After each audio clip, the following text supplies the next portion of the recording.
استعدادات نور مجداد للولادة.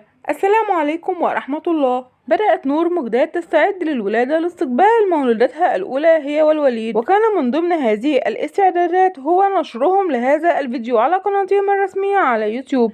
هذا الفيديو الذي يحمل عنوان جولة لطيفة في غرفة البنوتة، استعرض من خلاله الوليد ونور ما تم الانتهاء منه من غرفة البنوتة، ولكن على ما يبدو بأن غرفة البنوتة لم تنال إعجاب عدد كبير جدا من الجمهور، وقاموا بتوجيه بعض الانتقادات السلبية لوليد ونور.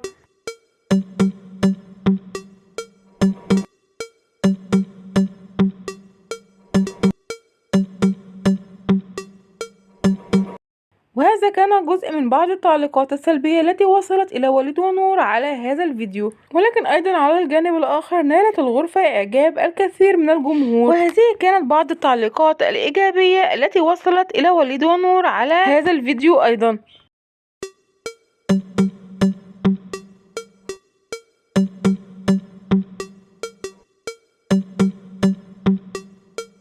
فالبعض كان يرى بأن الوليد ونور اختاروا ألوان هادية جدا ومناسبة جدا للبيبي، عكس بعض الجمهور الذين رأوا بأن ألوان الغرفة ألوان كئيبة جدا كما وصفوا. وعلى كل الأحوال فالوليد ونور إلى الآن لم يقوموا بالانتهاء بشكل نهائي من الإعدادات النهائية لغرفة البيبي، ولكنهم ما زالوا في حالة تجهيز لها إلى الآن، فاللهم تمم لها حملها على خير وأن يرزقهم الله الذرية الصالحة إن شاء الله.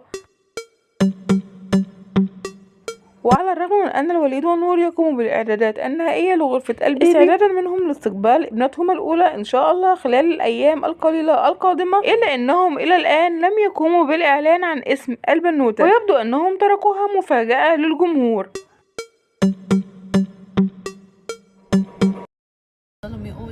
افرض طلع فيه خطأ وطلع ولد. نور مجداد ترد على تساؤل الجمهور الأكثر وبعدما أرسل جزء كبير جدا من الجمهور تعليقات لنور مجداد تفيد بأن هناك بعض الأخطاء التي تحدث من الأطباء في تحديد نوع الجنين، وفي كثير من الأحيان وعادة ما يتغير جنس البيبي بعد الإعلان عنه. دكتورة أكدت لي إنها بنوتة.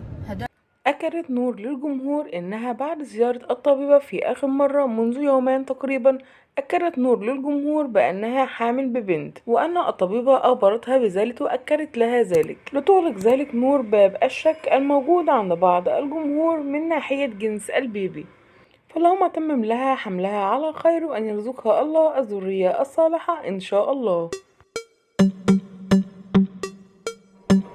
متابعينا، خلص الفيديو، نرجو ان هو يكون نال اعجابكم. شكرا لكم على المتابعة، والى اللقاء في فيديو اخر جديد ان شاء الله، ودمتم في امان الله، والسلام عليكم ورحمة الله وبركاته.